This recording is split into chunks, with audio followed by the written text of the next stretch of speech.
the traffic light. I gotta make this urgent rendezvous.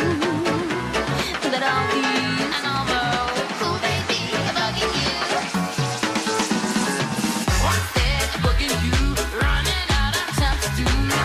Sticky off the list, get lucky and hit a miss. You're too slow against the floor, chugging with nowhere to go. A bug bears up on the sun, up your breakdown and hit and run. Can you see what you become? Good morning, exquisite extinguishers of eroding evil, entertainingly using eagles to eradicate enduring existential E710 emitters. 11. Boom. Okay, I'll stop now, especially since I think Isabel is going to try to kill me if I keep spamming alliterations every morning to wake her up, impressive though my vernacular and eloquence may be. This is also the final day of our Electro Swing Week before I start focusing back on other musical artists and styles. Today's soup of the day is the Electro Swing Circus Hit and Run by Wolfgang Lohr, who seems to be a very popular name in the industry. Oh, and apparently Mr. Lohr has a SuperTube channel. Subscribed and linked in the description below. So, news from the galactic sphere. Within the southern frontier, the fight for Hadar was lost badly, but its population was fairly sparse, it being a snowy ice planet and all. Like Space Michigan. Can't have spit in Space Detroit. The Illuminate raiding fleet has since moved on to Rasp, where they are doing some truly undemocratic things with all of those tentacles. Someone really needs to go over there and hit that NSFW content with a spoiler, preferably of a full automatic, high-caliber variety. There is just some simply splendid news coming from the TQZ, though. Forces on Gacrux have reported that they are almost finished with their sample collecting, and Decay has relocated to Fenrir III to reinforce the BugDivers with its Eagle Storm. Said eagles have been shooting down oncoming Terminid spores and slowing the bugs down rather nicely. This has given the 104th a chance to breathe and turn their situation around. According to reports from the ground, the Terminids are losing their momentum badly, and a full victory on this planet is anticipated inside of a day. Boom. Fist bump your old Quicksilver. You kill bugs good, sir. Please don't fist bump me for real. My skeleton is frail and your muscles are huge. You're probably going to break something. So, the big question on everyone's mind. What exactly happened last night? Well, ScourgeDivers pulled a fast one on us all. I did not expect them to be able to track me down so quickly. Or at all, really. Most of the rank and file, the diplomat tells me that they are of the thinking impaired variety. But not so with this one mean mother hubber that decided that we have beef. Under interrogation with the SDF, Dr. Z confessed that his battle brother, Plagueborn, hacked into the EMTC's defense grid on Ilduna to try to kill me. They had assumed that I was flying back to my super destroyer on my Pelican, which is why they attempted to shoot it down. They didn't count on my buddy Mercy here having the fastest guns in the West.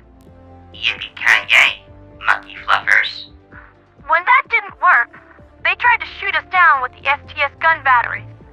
But the doctor wanted to watch the light in my eyes go out personally. Because that ain't creepy at all, dude. So he lured me down to the surface where a kill team was waiting.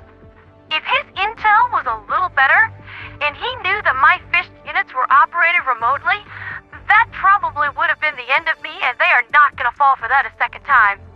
Let me tell you, if he actually had me at gunpoint, I probably would not have run my mouth nearly so much.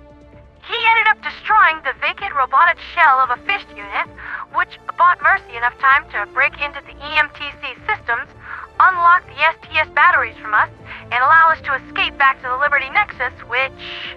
Yeah, ScourgeDivers, please try to attack the Nexus. Please try that.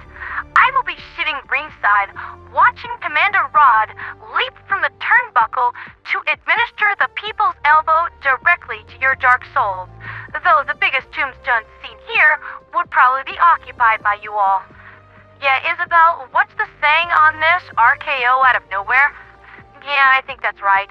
I really don't watch much wrestling. I prefer my combat more of the bang bang boom boom variety.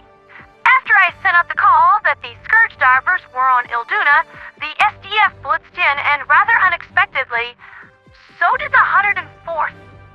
There was a fierce battle between Dr. Z's entourage, going from building to building, but it finally ended with the Doctor's capture and imprisonment. I do not think that he was at all prepared to be swarmed by really miffed-off Viking helldivers. But honestly, who could be prepared for that? Once his armor was off and I saw him, holy mother of managed democracy, I did not expect the sight of that.